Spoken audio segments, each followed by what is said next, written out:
Refait le H, l'émission exclusivement consacrée au HBC Nantes, chaque semaine dans la HBC Nantes Family. En présence d'invités, supporters, bénévoles, journalistes, nos spécialistes analyseront sans phare l'actualité du HBC Nantes.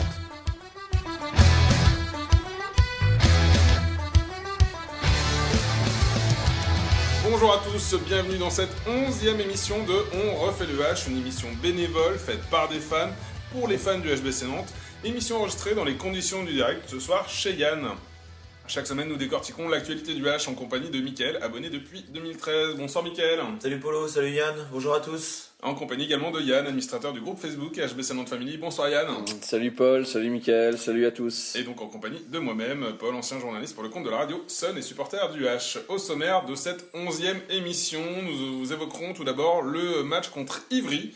Et le résultat qui en a découlé. Nous reviendrons sur l'arrivée de Mathieu Bataille au sein de l'effectif du H et nous reviendrons également sur le sondage, sur la question qu'on vous posait dans le groupe sur le sondage, est-ce une bonne ou une mauvaise pioche pour le H?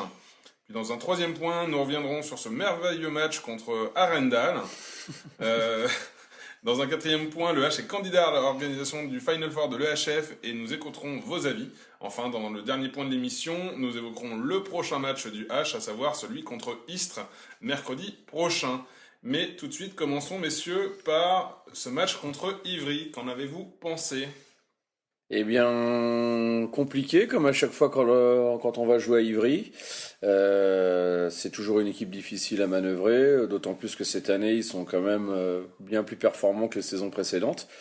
Malgré tout, on gagne de 6 buts. Moi, j'aurais signé tout de suite pour un tel résultat. Et ça a fait du bien dans les têtes parce qu'on sortait quand même de deux défaites consécutives, dont la dernière très frustrante à Nîmes. Il fallait se rassurer pour toi, Yann, c'était important ou Il fallait se rassurer, mais il fallait surtout comptabiliser parce que à un moment, si vous voulez suivre la concurrence et atteindre les objectifs qui ont été fixés en début de saison, à savoir accrocher une place en Ligue des Champions, c'est contre des équipes dites plus faibles, il n'y a pas moyen de laisser échapper des points. Même si Chambéry et Saint-Raphaël ont perdu là-bas, si j'ai bon souvenir. Chambéry a perdu là-bas, ouais. Et Saint-Raph a perdu à domicile contre Ivry. Oui, c'est ça, voilà. Nous, il était impératif d'aller choper les 2 points dans la salle d'Ivry pour rester au contact des meilleurs. Surtout que tous nos adversaires directs, hormis Montpellier, mais bon, qui se déplaçaient à Paris, donc forcément c'était un petit peu différent, mais tous nos adversaires directs se sont imposés ce soir-là, donc on n'avait pas le choix si on voulait rester au contact. Il fallait coller derrière les autres pour pas se retrouver distancé une fois de plus ou... Oui, exactement. Sur un match face à une équipe plutôt qui nous est inférieure, il était essentiel de gagner. Moi, pour ce match-là, donc oui, je suis très content du résultat. Comme Yann l'a dit, une victoire de 6 buts, on aurait signé, clairement. Par contre, j'ai pas beaucoup aimé la première mi-temps, défensivement parlant. On prend 15 buts face à... Alors, ça a bien joué du côté de Ivry, mais alors qu'est-ce qu'on a été loin à la détente. Emile Nielsen, qui a commencé dans les cages, j'ai l'impression qu'il se levait d'une cuite de la veille. Il avait autant de réflexes que ma grand-mère, c'était abusé. Donc franchement, là, 0 sur sa performance. La défense, on n'était pas offensif, on montait pas sur les joueurs. Il y a Wilson Davis, un joueur qu'on connaît bien, il a joué un an chez nous, oui, il est en LNH depuis quelques saisons maintenant. Franchement, il nous a mis la misère, alors que si c'était un des meilleurs demi-centres du championnat, on le saurait. Il n'y en a pas un qui est monté dessus. Il a 7 buts à 64%. Ouais, il n'y en a pas un qui est monté dessus pour venir le bloquer. On prend 15 buts en première mi-temps parce qu'on fait rien en défense. Alors, c'était très bien en attaque, franchement. On a proposé du beau jeu, varié, avec des joueurs concernés. Mais alors, la défense... Alors, je sais pas ce qui s'est passé dans le vestiaire, je pense qu'ils ont pris un petit coup de pied au cul et ça s'est bien remis en deuxième mi-temps, avec notamment un Dragan Pechmelbeck qui est monté en puissance. Là, je pense qu'il prend aussi confiance en la résistance de son corps après sa moche blessure, donc ça c'est plutôt une bonne chose. Ivry a aussi baissé de rythme et ils avaient pas autant de rotation que nous. Mais moi, la première mi-temps, en tout cas défensivement parlant, m'a inquiété. J'étais pas très très satisfait. Maintenant, sur la globalité, c'est quand même un résultat satisfaisant et important pour nous. Alors sans faire une transition avec le match qu'on va évoquer après contre Arendal, mais est-ce que c'est pas une tendance là cette année, ces débuts de match un peu poussifs, un peu à la légère du H, où après on se ressaisit en deuxième mi-temps parce qu'on s'est pris une secouée à la mi-temps. Là on les a sentis très faibles aussi. Il y avait 3 joueurs qui ont posé problème. Tu le disais, Wilson Davis, un ancien qui est passé par Nantes, Linus Persson et Sunic, le gardien qui nous a fait mal, qui termine à 9 arrêts. Ah, Sunic fait son job. Ouais, là, il fait son job. Il fait son Oui, job non, de voilà. gardien. Ce que tu dis est très juste. C'est vrai qu'on a quand même un peu de difficulté à débuter les matchs depuis quelques temps. Moi, ce qui m'interpelle surtout, c'est que c'est toujours au même endroit que ça transperce. C'est-à-dire que là, on a parlé de Wilson Davis. Le match d'avant, c'était Elohim Prandi. Le match d'avant, c'était Stein. Stein est demi-centre, mais bon, il passait aussi à gauche. Là, c'est vraiment le poste d'arrière gauche adverse, donc sur notre côté droit. J'incriminerai pas un joueur en particulier parce que c'est pas. Non, c'est global, c'est global. On reviendra tout à l'heure parce qu'on va parler du match d'Arendal. Il y a quand même un mec qui nous a fusillé. Toujours sur le même poste, au poste d'arrière gauche. Il y a peut-être quelques questions à se poser dans l'animation défensive. Alors, on peut le dire, je veux dire, il y a des manquements. Il y a un Dragan qui se remet en question et qui est en train de monter en puissance, mais qui n'est pas censé jouer à ce poste-là à droite. On ne pouvait pas lui demander de monter à 100%. Et ouais, il y a des manquements sur la ligne. On a un Augustin Hansen qui a super bien démarré la saison, mais là il a complètement disparu de la circulation sur le poste. Franchement, va falloir qu'il se réveille un petit peu le garçon, parce qu'il a fait un bon premier mois. Là, contre Ivry, il est pas dedans non plus. Non, il n'y est pas, il est pas, mais ça fait un mois qu'il n'y est plus, Augustin Hansen. Et ça, c'est quand même dommage, parce que il a fait un début de saison intéressant, tout le monde avait relevé son travail défensif, il jouait très peu. C'était surtout le travail défensif. Ouais, il jouait très peu en attaque. Là, on a Balaguer qui est blessé, on s'attendait, moi, je trouvais que c'était une belle opportunité pour lui, pour prouver ce qu'il était capable de faire également en attaque. En attaque, c'est du 0 pointé, et en défense, plus ça va, plus on avance dans le temps, et moins c'est bon. Donc moi, honnêtement, les performances d'Augustin Hansen, plus on avance dans le temps et plus il m'inquiète. J'aimerais que le garçon se réveille parce qu'il a des capacités pour être bon. Bien sûr, mais là pour revenir sur le match d'Ivry, oui le résultat est bon, la manière sur les, on va dire les 10-15 dernières minutes de la seconde période, c'est bon. Le reste c'est ni inquiétant mais c'est franchement pas rassurant non plus. Voilà, c'est qu'on a un adversaire qui est à notre portée et on creuse quand même pas l'écart, on le fait à la fin. Alors, une nouvelle rassurante, il y en a peut-être une, c'est l'arrivée de Mathieu Bataille. Justement, c'était le deuxième point de cette émission. On vous avait posé la question sur le groupe On refait le H. On vous demandait si pour vous ça allait être une bonne ou une mauvaise pioche. Vous êtes plus de 69 à nous avoir dit c'est une mauvaise pioche, le joueur ne correspond pas aux ambitions affichées par le club. Vous êtes 29 à nous dire c'est une bonne pioche, mais je regrette quand même le départ de Sinjamin Buric. Vous êtes 25 à nous dire c'est une mauvaise pioche, le joueur déjà âgé, n'apporte aucune plus-value à l'équipe. Enfin, vous êtes 14 à nous dire c'est une bonne pioche, Mathieu Bataille est un très bon défenseur qui connaît déjà la Lidl Star League. Messieurs, votre avis à vous sur cette arrivée de Mathieu Bataille au sein du H? Justement, tu voulais nous en parler, je crois. Ouais, juste une petite introduction sur le garçon, pour ceux qui le connaissent pas trop. Donc Mathieu Bataille, il a 32 ans, c'est un beau gaillard d'1m95 et 103 kg. Donc il joue au poste de pivot. Il est principalement connu pour ses qualités défensives. Il a souvent été nommé parmi les meilleurs défenseurs du championnat. Il a une carrière un petit peu linéaire. Il a commencé pro en 2007. Il a fait 13 saisons chez les pros, tout avec Ivry. Donc il a passé 12 en première division et il avait joué l'année quand Ivry est descendu en 2014-2015. C'est ça, 2015 et champion de Pro League. Voilà, il a fini champion de Pro League. Donc c'est pas quelqu'un qui marque beaucoup de buts. Il a 473 buts marqués en 256 matchs joués. Donc voilà, un garçon qui est surtout reconnu pour sa défense. Moi, je trouve que les avis, je vais dire un petit mot là-dessus, les avis dans son âge sont assez durs avec ce garçon. Alors, je suis très déçu que Sinjamin Buric parte, parce que je sais que Yann n'est pas tout à fait d'accord avec moi, mais moi je trouve que ses performances sont plutôt bonnes depuis le début de la saison, et qu'à un poste de numéro 2, c'est le candidat idéal, en tout cas à mon sens. Donc j'aurais bien aimé le garder et pérenniser un petit peu tout ça. Surtout que il connaît le club. Bon, Il va partir, c'est un petit peu dommage. Mathieu Bataille va arriver. Moi, c'est le genre de profil de joueur que j'aime beaucoup. C'est des vrais guerriers. Ces mecs-là, c'est des garçons. Tu peux les emmener avec toi pour partir à la guerre. Tu sais qu'ils se planqueront pas et qu'ils se défileront pas. Donc ça, moi, j'aime bien ce genre de profil. Donc, il peut nous apporter en défense.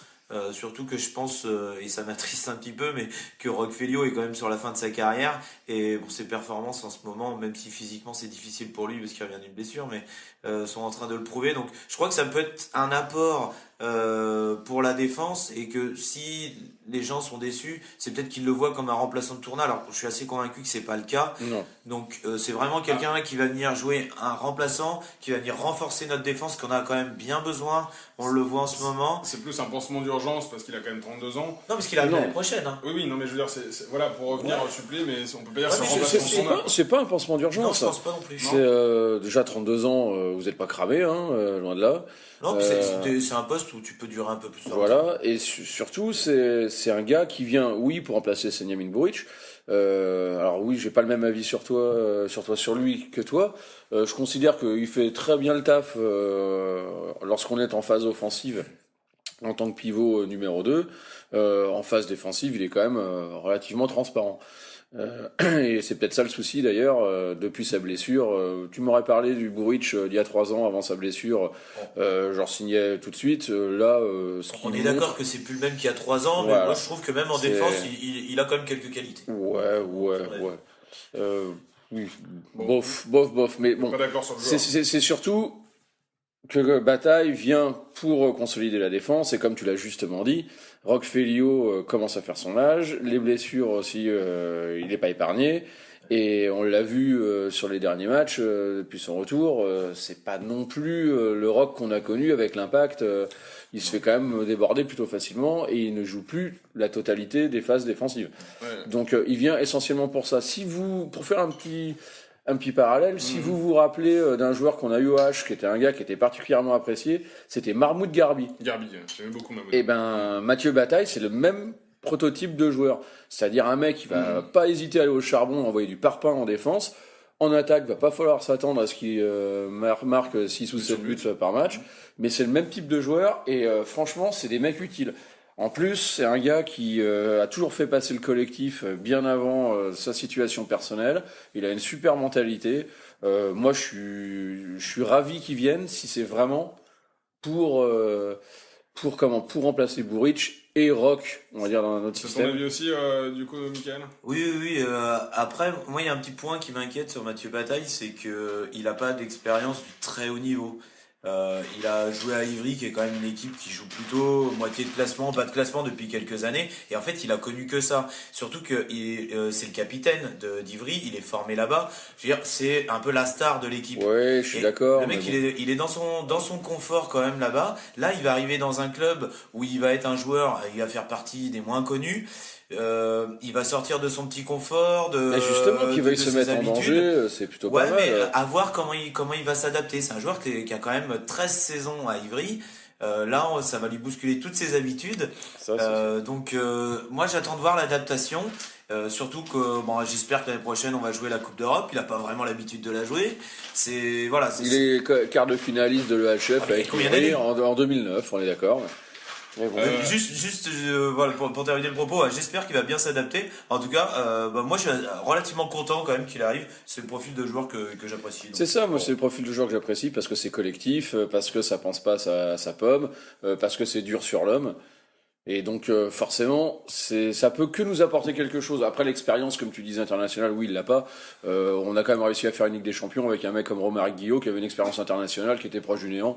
Donc je pense qu'il aura un rôle plus important que l'avait Romaric Guillot. Je pense qu'il vient pour un rôle plus important. Bien sûr. Donc Mathieu Bataille, c'est une bonne carte dans le jeu de H pour la saison prochaine. Oh là là. Le moment gênant de Polo. Sur ce, le moment gênant, en fait, il C'était pour introduire le match gênant. Et ce match gênant, c'était le match contre Arendal. Mais avant de vous entendre, messieurs, sur ce match ou ce non-match, On va écouter quand même quelques réactions de supporters recueillies à la sortie du match. Alors ce match contre ces Norvégiens d'Arendal, qu'est-ce que... Alors j'ai pu te voir, il y avait beaucoup de suspense, donc c'était très sympa à ce niveau-là. En plus j'ai amené ma femme qui regarde pas le hand habituellement et j'ai trouvé qu'il y avait une bonne ambiance. Elle a dû être conquise en première mi-temps. Non mais elle a trouvé l'ambiance très bien. Après voilà, c'est le point positif du match, le reste c'est que on n'a pas été très bon quoi. Et malheureusement je trouve que c'est sur plusieurs matchs, c'est malheureusement ça devient une habitude un peu, donc c'est un peu inquiétant on va dire pour la suite quoi. Et même si on passe à Arendal, je me donne pas beaucoup d'espoir pour la suite de l'EHF. Sur la deuxième mi-temps, on a quand même vu autre chose quoi. Ouais, on a vu autre chose. Déjà, il y a eu un public qui était là pour soutenir. Il y a eu un peu de motivation qu'ils auraient dû avoir dès la 0e minute, on va dire. Donc 0e minute. La 0e minute. Donc on va dire qu'ils ont fait leur travail en deuxième mi-temps qu'ils auraient aussi dû faire en première. Donc on va pas leur jeter. Tout n'était pas mauvais, mais franchement, ça pourrait être meilleur. Ça pourrait. On espère voir un autre visage au prochain match. Exactement. Merci beaucoup Maxime. Qu'est-ce que vous avez pensé ce match ce soir contre ces Norvégiens? C'était dur pour nous. Ils ont très très bien joué, les Norvégiens. Mais bon... c'est bien de le préciser, parce que... Puis les Nantais se sont repris. C'est vrai qu'ils étaient en manque de confiance, je pense, la première mi-temps. Sur la première mi-temps, ils n'étaient pas là du tout. Entre les pertes de balles, les tirs manqués... Puis bon, ils avaient un bon gardien en plus. Nous, notre Émile, heureusement, est monté en puissance, donc ça nous a bien aidé. Puis ça a donné la confiance. Il a fallu quelqu'un qui donne la confiance. Je pense que le gardien, il n'est pas mauvais pour ça, ce gardien nantais. Il a aidé, parce que c'est vrai que... mais il est là au bon moment. Et puis c'est vrai que Cyril, il n'est pas en confiance en ce moment, mais bon... ça va revenir. Ça va revenir, je pense, parce qu'ils sont complémentaires quand même. Donc je pense qu'il faut toujours cette confiance, toujours travailler là-dessus. Ce 6 Norvégien qui nous a fait du mal aussi. Le 6 là, 9 buts, c'est le meilleur. Oui, j'ai vu ça. Lindell, là. Il fallait peut-être être un peu plus dessus tout de suite. Je pense qu'on a laissé passer le temps un peu trop longtemps. On aurait pu faire mieux, mais bon, on a réussi. Je crois que là, il y a quelque chose qu'ils ont compris. Puis je pense que le match retour, même si c'est à l'extérieur, ça peut être bon pour nous. S'ils jouent le match retour comme ils ont joué la deuxième mi-temps, on peut espérer quelque chose. Mais je pense qu'ils vont prendre les choses autrement. Hervé et Noé, qu'est-ce que vous avez pensé de ce match? Un H de visage ce soir? Oui, je trouve qu'ils ont bien joué. C'est dommage qu'ils ratent beaucoup en première mi-temps. Mais sinon, ils ont bien joué. Je suis fier d'eux. Oui, ils ont bien joué en deuxième parce qu'en première, les pertes de balles, les tirs canés nulle part. Oui, sur le poteau ou sur la barre à côté. C'est dommage, mais bon, c'est comme ça fait partie du jeu. Il y a un joueur quand même qui s'est révélé sur le match, qui a montré son envie ou pas? Valero Rivera. Il a marqué, il est là toujours. C'est le meilleur. Et dans les joueurs adverses, est-ce qu'il y en a un qui a marqué le match? Est-ce que le 6 Lindell, il n'a pas été trop bon aussi? Il nous met 9 buts ce soir. Oui, le 6, le 3 aussi, j'ai repéré le 3, je n'ai pas remarqué le nom, mais ils étaient agressifs et ils étaient bons. Votre sentiment aussi, Hervé, que c'était un H de visage en première mi-temps, un peu transparent, ils étaient complètement à côté de leur jeu en fait, et puis en deuxième mi-temps, ils ont dû se prendre une secouée par Alberto à la mi-temps. Oui, certainement, et puis on a vu aussi Nicolas Tournat et Roch, comment mettre de l'ambiance et venir chercher le public aussi, et ça fait du bien. Et la deuxième mi-temps était vraiment très agréable, et on gagne, c'est bien. Et on est libéré à la fin du match de gagner de +1, parce qu'on ne voyait pas ce résultat à la fin de la première mi-temps. Non, tout à fait, ça fait du bien. Bon, merci beaucoup, messieurs, on espère vous voir au prochain match. Merci beaucoup. Merci, au revoir. Voilà, messieurs, c'était les interviews de ces supporters à la sortie de ce match. On l'aura compris, ils ont vu aussi une première mi-temps inexistante de la part du H. Un H qui est revenu, on va dire, à l'arraché, sans faire de mauvais jeu de mots, du coup, en deuxième. Une victoire d'un but qu'à un moment donné dans le match, je pense qu'on n'espérait même pas. Vous, votre regard sur ce match ou ce non-match? Scandaleux, indigne. Soit c'est de la suffisance, et alors là, va falloir dégonfler les têtes, mais très sérieusement. Et ça peut, si ce n'est que ça, pour leur ego, ça sera peut-être pas très, très réjouissant de se faire allumer, mais ça peut revenir rapidement à un niveau de jeu satisfaisant. Moi, je pense que c'est pas que ça, il y en avait certainement. C'est surtout notre niveau de jeu qui est indigne. La défense, rien. On n'a rien essayé. Le coaching, comme l'a dit justement Mickaël le soir du match, quand Alberto prend un temps mort... à quelques secondes... c'est pas une question de quelques secondes, c'est à chaque temps mort. En fait, je pense que la seule chose qu'il a fait correctement durant le match, c'est de sortir Augustin Hussein, qu'on n'a pas vu. En fait, on a vu son fantôme sur le terrain, mais le mec, on l'a pas vu. Pour faire rentrer Alex Morand, qui lui a été bon et qui lui a fixé, qui lui a essayé. Et c'est le gamin de la N1 en fait qui essaye d'apporter quelque chose. Je crois que c'est à peu près la seule chose qu'a fait Alberto Entre Rios de correct. Il a mis ses 2 premiers buts. On va parler d'un point positif. Sur Alex qui a mis ses 2 premiers buts en Coupe d'Europe. Il avait mis son premier but en championnat contre Ivry. Voilà. Et bravo à lui. Et moi j'espère que Alberto va le mettre titulaire en attendant que Balaguer revienne parce que franchement il apporte beaucoup. Oui, parce que Balaguer a repris un mois. Donc il ne reviendra pas avant janvier. Donc ça c'était le seul point positif du match. C'est ça, parce que le coaching est horrible. Il y a leur numéro 6, l'arrière gauche, qui nous plante des banderilles à 9-10 mètres. Il n'y a pas un mec qui monte dessus. On est en 6-0 à plat comme des couillons là, à attendre que... Et le gars, il a les défenseurs qui sont à 1 mètre de lui. Il a toute la liberté pour pouvoir allumer. Et il s'en est pas privé d'ailleurs, avec le bras qu'il a. C'est Lindell. Ouais, c'est ça, Lindell. Qui met 9 buts. Ouais, c'est ça. On débute le match avec Cyril. Alors, Cyril, ok, il a eu une grosse blessure, longtemps absent. Généralement, quand on a une grosse blessure, on performe, mais c'est dans tous les sports. C'est pas que on performe sur le premier, deuxième match parce qu'on est un peu à chaud. Après, on a toujours un creux. Le creux, il est dedans, quoi. Il est tout de suite. Effectivement, il était pas dedans. Voilà. Après, mais merde, Alberto, fait jouer Émile, quoi. Fait jouer Émile et laisse Émile. Et puis, Cyril, il bosse. Et c'est du sport de haut niveau, hein. Même si Émile a pas fait de merveilles sur ce match-là par rapport à ce qu'on peut lui connaître, il était quand même plus au rendez-vous qu'effectivement que Cyril, qui a laissé passer des ballons. On voyait qu'il était pas dedans. Il manquait quelque chose, quoi. C'est évident, mais il y a les performances du gardien, il y a la défense qui est quand même vraiment pas là. Roque Félio s'est fait transpercer de toutes parts. D'ailleurs, il n'a pas joué beaucoup après.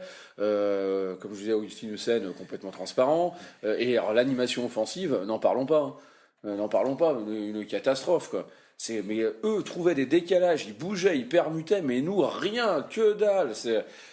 Non, c'était honteux, indigne. Alors, à côté de ça, on est en train de clamer qu'on veut se qualifier pour la Ligue des Champions l'année prochaine. Comme cette année, on la fait pas, et qu'on fait le HF, on veut aller au moins Final Four, voilà, gagner. Va falloir peut-être se sortir un peu les doigts du cul pour pouvoir au moins passer ce tour-là, parce que c'est loin d'être fait d'aller gagner 1-0, parce que, on va quand même dire la vérité, Arundel a fait un très bon match, mais ça reste que c'est quand même un petit club, quoi. Oui, et c'est se moquer du monde de faire une prestation pareille, quoi. Roque Félio l'a dit très clairement.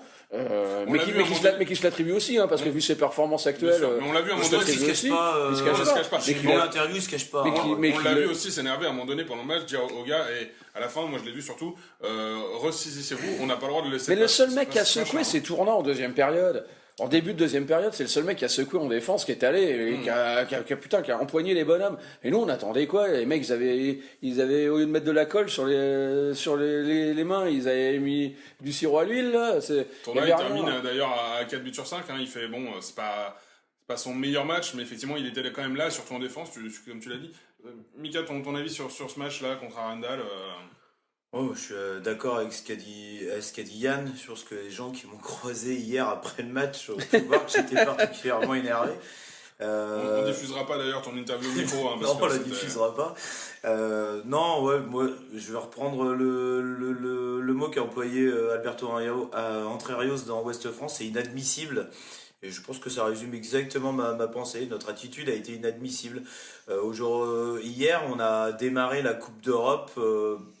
On l'a pas démarré, quoi. On n'est pas rentré sur le terrain. On est rentré en tongs, comme après. Je veux dire, c'est pas possible de démarrer la Coupe d'Europe de cette façon-là.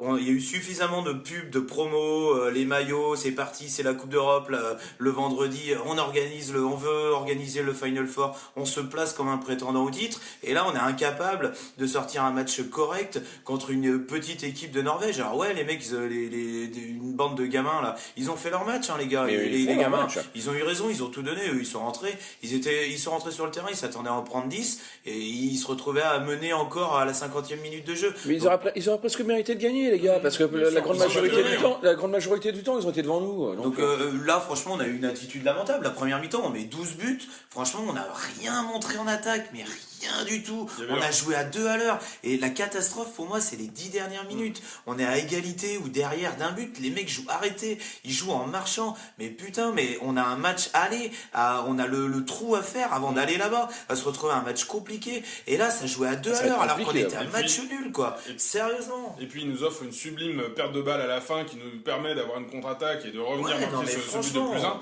Sans ça, ça se terminait sur une égalité ce match. Hein, donc, Non mais déjà quand on prend 29 chez toi contre une équipe de ce niveau-là, et je dis vraiment pas ça pour être accablé à Rendal, hein, Non, mais c'est mais une parce équipe qu'on- de petit niveau. Voilà. et on en prend 29 chez soi, quoi. cette première mi-temps, ce nombre de passes manquées en attaque, qui allaient nulle part, de balles perdues, enfin, je crois qu'on s'est tous regardé à un moment de se dire, ils y sont ou ils y sont pas. Alors, Ils y étaient pas. Beaucoup hein. ont repensé au match de Toulouse, sauf que Toulouse c'est un autre calibre. Hein, Non, mais Toulouse, alors on n'a pas fait un bon match, mais on est tombé contre une super équipe. Là, on est tombé sur une équipe qui a joué vraiment à fond parce qu'ils avaient rien à perdre, mais nous on a été incapable de répondre. Et ce qui est encore plus inadmissible, c'est qu'hier, c'était guichet fermé. Il y avait une belle ambiance. Il y avait les ultras qui nous ont fait un très joli tifo. Ouais. Il y avait tout pour faire un gros match. C'était hier, là, c'était le début de la Coupe d'Europe. Tout était réuni. Tout était Pour réuni. une belle Les mecs, fête, ils sont pas et on rentrés. l'a pas eu. Ils sont Et- pas rentrés sur le terrain. C'est pas normal, ça. Je veux dire, avec les ambitions qu'on a, ou alors il faut qu'on arrête de se C'est surtout cacher ça, c'est que les derrière gens, des ils sont- ambitions bidons, et puis que la Coupe d'Europe, si on n'en veut pas, on la joue pas, et puis on se concentre sur le championnat ou sur une Coupe de la Ligue. Mais là, tu viens de dire le mot juste. Franchement, il Tu faut viens, arrêter de se tu, viens, cacher. tu quoi. viens de dire le mot juste, c'est-à-dire que les ambitions bidons. En fait, depuis le début, on tient un discours comme quoi on n'est pas dans une période de transition, qu'on vise les 2 premières places, qu'on vise le Final Four, voire le titre en Coupe EHF. Mais tout ça, en fait, c'est de la flûte, c'est du vent, c'est de la communication. Je dis et on le voit très bien quand on voit l'équipe jouer. On est désolé, ça prendra le temps que ça prendra et c'est pas grave. Si dès le début tu annonces, bah ouais, on est en phase de reconstruction parce qu'il y a des joueurs vieillissants, il y a des nouveaux qui arrivent, donc c'est plus la même équipe.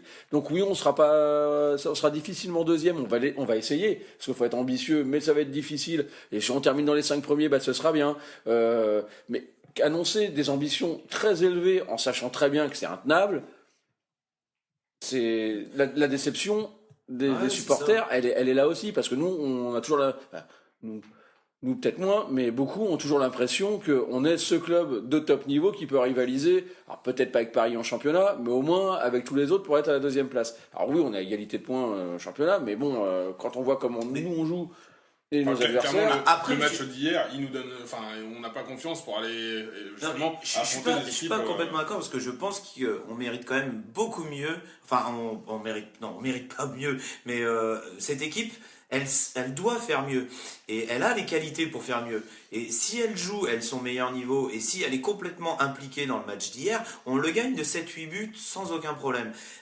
Et je pense que cette équipe, elle peut faire des belles choses, elle peut aller loin. Mais on est Il faut d'accord. qu'elle en ait envie. Ouais, mais c'est pas un problème de niveau. Alors, je pense pas qu'on finira dans les 2 premiers parce Quand tu vois dans la- le championnat parce qu'on n'a pas le niveau. Mais si on se concentre sur la HF, on a le niveau pour y aller au Final Four. Cette équipe, j'en suis convaincu, elle a le niveau pour aller au Final Four. Mais il faut qu'elle ait envie, il faut qu'elle se donne les moyens sur le terrain. Il faut qu'elle commence ses matchs dès la première minute et pas à la 40e. Mais même hier, je veux pas dire, seulement qu'elle ait envie. on remonte en deuxième mi-temps parce qu'ils ont pas de banc, ils sont cramés. Mais à la fin, on n'accélère même pas le jeu alors qu'ils sont cramés. Je veux dire, ils ont personne sur leur banc, ils ont quasiment fait tourner. Ils nous remettent dans- Ils ont nous remettent quasiment dans pas le fait jeu, tourner. Les mecs, ils jouent arrêtés à la fin, ils en peuvent plus. ils nous remettent Et nous, dans on le est jeu quand ça les fait match, incapable d'accélérer pour essayer de faire le trou, franchement. Non, mais il y a une question d'envie, ça t'as tout à fait raison, mais il n'y a pas qu'une question d'envie. Il y a quand même des phases offensives et défensives qui sont mais catastrophiques. Ouais, Autant c'est des manques, autant manquements de j'étais concentration, le premier à le dire ce début de saison que c'était plaisant, qu'on s'amusait, on retrouvait du jeu à l'espagnol, où ça passait par les ailes et tout. Là, on l'a pas eu. Hein. Mais là, c'est pas que sur le match d'Arendal, ça fait sur quelques matchs. On se fait chier, quoi. Ça joue pas bien, ça joue vraiment mal. Le jeu est hyper stéréotypé. C'est soit individuel avec Emmerich Mine, soit la passe au pivot. Voilà, les ailes, comme tu le disais, Augustin Hussein, il performe pas, mais en même temps, on lui file pas les ballons. Donc, voilà. Ouais, mais bon, après, tu peux les demander, hein. Regarde, Morand, Non, quand mais il est d'accord. rentré, il a demandé des ballons, il en a eu. Mais hein. Morand, il a fixé déjà. Donc, C'est une Après- rare satisfaction du match. Après, c'est vrai qu'il nous porte mine, mais bon, hier, il n'était pas forcément. Non, il a pas été extraordinaire non plus, il y en a- Extraordinaire, mais globalement, il nous porte depuis le début de la saison. Mais moi, il y a un truc qu'il va falloir qu'on m'explique, c'est le poste d'arrière droit. Hier, on a un seul arrière droit sur le terrain, c'est Lazarov. Bon, Lazarov, franchement, il y est pas. Il y a un moment, il va falloir comprendre qu'à son âge, il a plus l'impact physique pour jouer jouer autant. Normalement, on Il a devrait joué quasiment 50 minutes. On devrait l'utiliser un quart d'heure, 20 minutes par match en attaque maximum. Luxe, pour, en mode impact player, comme ils disent au rugby. Mais à quel moment il amène pas un arrière droit? Mais prends Lucas. Alors, je sais pas, Lucas Petro est blessé pour qu'il l'ait pas pris. Prends-le, amène-le, il va amener du sang frais, il va amener quelque chose sur le poste d'arrière droit au lieu qu'on ait rien. Ah, mais on est Là, d'accord. sérieusement, il faut vraiment se remettre en question. Alors, tout est pas perdu. Franchement, si on est motivé et s'ils ont envie, on va aller le gagner le match là-bas et on va l'avoir notre qualif. Mais il faut que les mecs, j'espère que ils vont pas se satisfaire de cette victoire d'un but, que ça va ronfler dans les vestiaires. Et que Monsieur Pelletier va descendre dans les vestiaires parce que il s'est engagé à monter un dossier là pour la chef. Moi à sa place je serais fou furieux. Hein. J'espère qu'il va leur mettre une avoinée hier dans les vestiaires pour leur dire les mecs sortez-vous les doigts et arrêtez de me faire passer pour un con. Donc Non, mais c'est ça. si on se bouge la semaine prochaine on va se qualifier mais il va falloir se bouger. Ouais, j'espère que le HF, à mon avis non, ils n'ont pas encore étudié les dossiers, mais s'ils avaient pu étudier notre dossier avant le match d'hier, ça aurait été pas mal. Parce qu'on est quand même en concurrence avec Berlin, donc ce sera l'un ou l'autre, hein, mais ça aurait été pas mal. Pour conclure sur ce match-là, parce que je dirais juste ça, ce qui est révélateur, moi quand même aussi d'un petit malaise, c'est que on finit ce match-là, on gagne d'un but, hein, contre une équipe qui est pas extraordinaire. Et on a les gens qui te fêtent ça comme si on avait battu le grand FC Barcelone ou Flensburg, quoi. Et donc on se retrouve à gagner péniblement 1-0. Alors je comprends la satisfaction parce que par rapport au scénario et le match. Oui, parce qu'à un moment donné, la victoire ne se comptait plus aussi. Hein, non, mais après, il faut aussi relativiser. C'est vers dimanche, il y avait beaucoup de familles, beaucoup de gens pas forcément habitués au handball. Enfin, moi, par exemple, je suis venu avec ma chérie qui est pas habituée à venir au handball. D'ailleurs, je lui fais un bisou. Mais j'ai je connais plein de gens qui sont venus en famille, pas forcément les abonnés, les habitués. Et eux, ils ont vu quoi? Un match à suspense avec une victoire à la dernière minute, sans forcément prendre en compte le niveau de l'adversaire. Donc, je comprends aussi qu'il y ait des gens qui étaient enthousiastes. Maintenant, voilà, quand tu es abonné, habitué, quand tu connais le niveau de l'adversaire et quand un niveau d'exigence plus élevé comme nous, on peut pas se satisfaire de ça. Ah non, mais je comprends qu'il y en a qui s'en satisfassent. Donc des néophytes qui sont surpris ou séduits par le déroulé du match et cette victoire arrachée à la fin d'un but, et des habitués ou en tout cas des connaisseurs qui ont bien vu qu'effectivement le H n'était pas au rendez-vous, n'était pas à son niveau face à cet adversaire européen. Et justement l'Europe, c'est un peu le sujet qu'on allait évoquer, c'est justement ce que tu disais Yann aussi. Hein, le H est candidat à l'organisation du Final Four de l'EHF. Effectivement, est-ce que c'est ce match contre Arendal, est-ce que c'est la meilleure carte à jouer pour annoncer ça ou... On disait ça en plaisantant parce qu'on est assez en colère de la prestation d'hier, mais c'est évidemment que ça rentrera pas dans les critères de sélection. Heureusement. Non.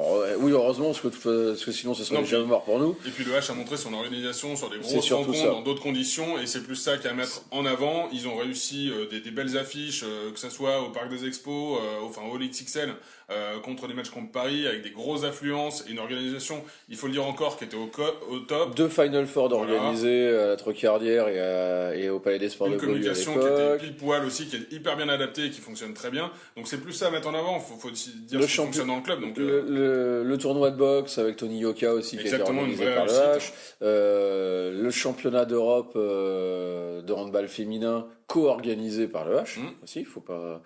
Donc oui, on a un vrai savoir-faire. Berlin aussi, parce qu'il y a quand même les deux, pas la dernière édition, mais je crois que les 2 autres d'avant. La dernière c'était Kiel, mais il y en a eu 2 autres. Étaient à Berlin, donc ils ont aussi un savoir-faire.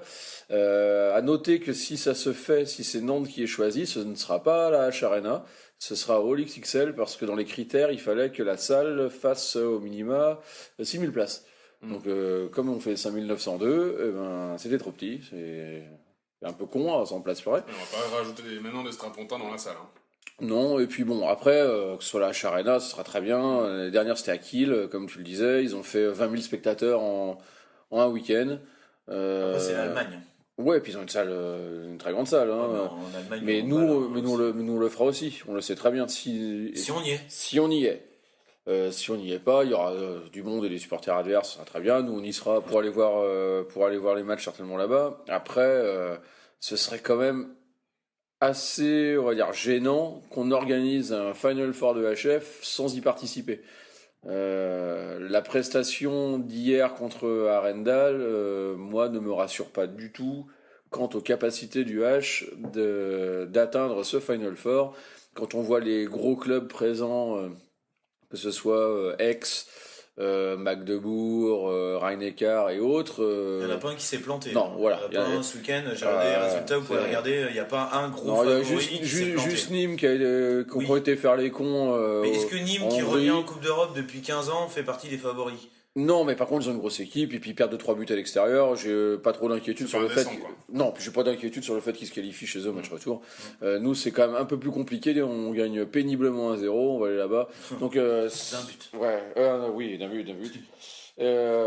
Moi, c'est une très bonne chose. Je suis ravi qu'on soit candidat. Qu'est-ce que c'était bien les 2 dernières fois que ça avait été organisé ici. Mais en même temps, les 2 dernières fois, on y était. Donc, si on pouvait. On dit jamais 203, espérons. Oui, Mickaël, vas-y.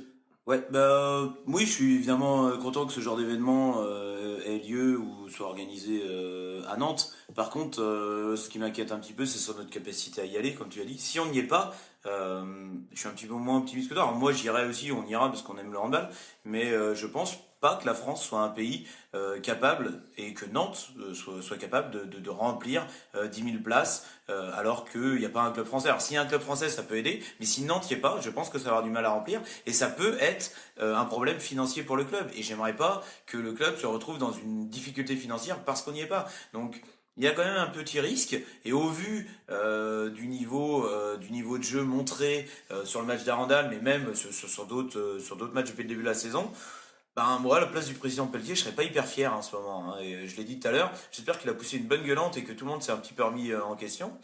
Mais bon. Après, moi, je suis super content. Un gros événement de handball qui est organisé dans notre ville, c'est génial quand t'aimes le handball. Donc c'est bien. Mais voilà, si on n'y est pas, j'ai un peu peur de l'échec financier qui pourrait avoir un impact sur la saison prochaine. Et on a besoin d'argent, il nous manque des joueurs.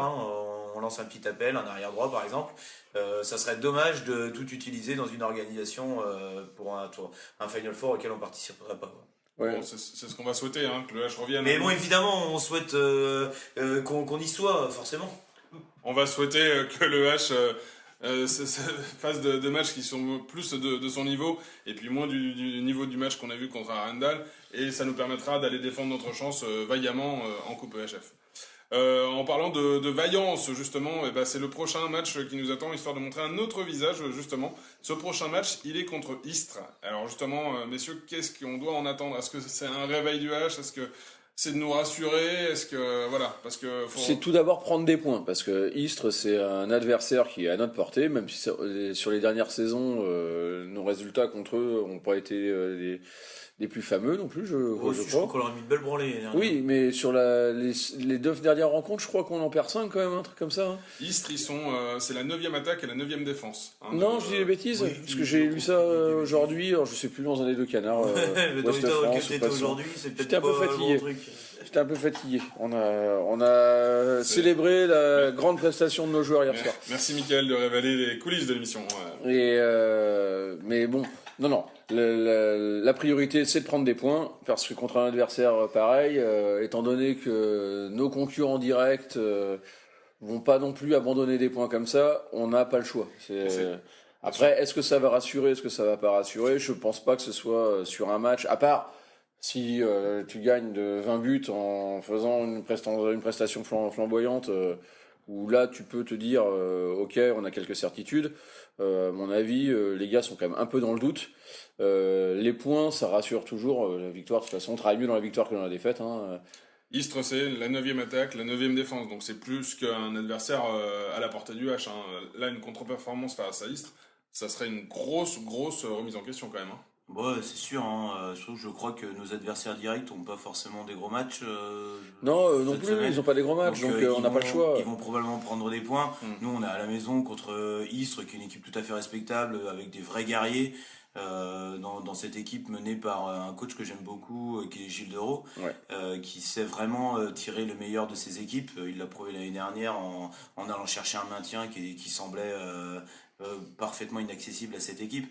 Donc clairement, ils vont arriver en guerrier, ils vont arriver avec rien à perdre, parce qu'ils ont déjà pris beaucoup de points par rapport à leurs objectifs depuis le début de l'année. Comme tu l'as dit, ils sont 8e. 9e attaque et 9e Ouais, mais au défense. classement général, ils sont 8e. 9e, ils ont déjà pris 7 points, donc ils ont déjà pris des points d'avance sur le maintien. Donc ils sont dans une bonne situation. Et voilà, ils vont venir avec rien à perdre face à une équipe comme nous qui est en plein doute. Donc il faudra faire très attention. C'est comme nous, on est en plein doute, comme tu le dis justement. Ils vont peut-être essayer d'en profiter. Par contre, je suis pas tout à fait d'accord. Moi, je pense que si on fait un bon match, une belle victoire, on peut se relancer. On peut se relancer psychologiquement. Je crois pas qu'il manque grand chose pour qu'on reparte de l'avant et qu'on retrouve un H conquérant et qui puisse nous faire plaisir sur le terrain. Et je pense que ce match contre Istres, alors on va pas tout régler en battant Istres, on va pas se mentir, mais on peut avancer et progresser, aller de l'avant. Je pense qu'il y a un vrai blocage psychologique dans cette équipe et pour moi ce match il peut vraiment aider à relancer tout ça. Et puis on a beaucoup gueulé sur le match d'Arendal, mais on a quand même envie de qu'on se qualifie. Enfin, donc si on peut prendre un peu de confiance avant d'aller là-bas où on va être quand même attendu de pied ferme, eh ben il faut les prendre. Pour le championnat, parce que si on parle de championnat, on a besoin de ces 2 points.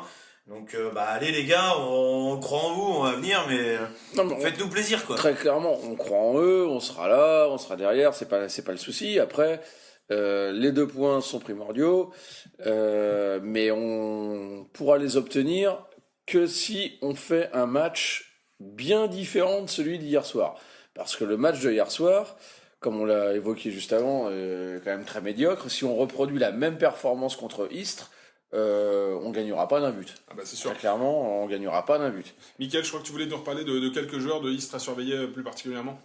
Oui, alors moi il y a un joueur que j'aime bien, un peu dans l'état d'esprit guerrier, qui lâche rien, qui est pas forcément le plus talentueux, mais c'est lors des demi-centres Guillaume Crépin qui est un petit peu le dépositaire du jeu.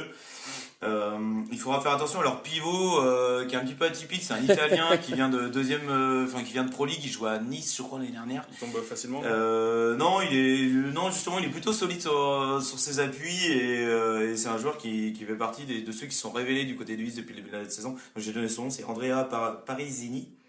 Et puis une petite note, vous savez que j'aime bien parler des anciens joueurs du H, et donc il y en a un dans cet effectif, c'est Junior Tuzolana. Ah oui. Qui a beaucoup joué en N1 et qui a quitté le H il y a 2 ans. Il a déjà fait une saison à Istres. C'est ça. Il a fait quelques apparitions aussi en pro, vous l'avez peut-être vu, et donc il joue ailier et il joue. Il est pas titulaire, mais il fait quelques apparitions. Donc il a fait une belle perf contre nous l'année dernière. Oui, contre nous il a fait une belle perf l'année dernière. Donc voilà, je pense qu'on le verra sur le terrain mercredi. Donc voilà. Dédicace, bon, écoutez, il a vu justement ce que c'était les pros. C'est l'heure pour nous de faire les pronos. Alors messieurs, votre pronostic pour ce match contre Istres, en prenant en compte effectivement ce retour du match contre un loupé, peut-être un H qui va vouloir revenir un peu mettre les pendules à l'heure. Le souci, c'est que, comme tu le précises, c'est que le match retour contre Arendal, c'est dès dimanche prochain. Donc fin de semaine. Étant donné notre prestation au match aller hier, on peut pas partir la fleur au fusil là-bas en se disant que ça va le faire. Et en même temps, étant donné nos 2 défaites contre Toulouse et Nîmes en Star League, on peut pas se dire que le match de Istres ça va être facile non plus. Donc en gros, on est obligé de jouer ces 2 matchs à fond et on peut pas se permettre de dire on va reposer là. Donc pour les pronos, c'est un peu compliqué parce que moi au début je pensais qu'on allait hier gagner et puis qu'on allait faire un peu tourner avec une équipe on va dire un peu moins forte dimanche, mais en fait les gars ont joué là, ils vont rejouer mercredi et ils vont rejouer dimanche, mais les gros, c'est-à-dire ceux qui performent. Donc avec la fatigue et le doute qu'il y a, je dirais une victoire, mais allez 4 buts. 2+4, et pour toi, Mickaël? Le pronostic le plus long du monde. Oui, c'était une analyse pour C'était pour justifier pourquoi. Moi, je pense que allez, je vais finir sur une note optimiste.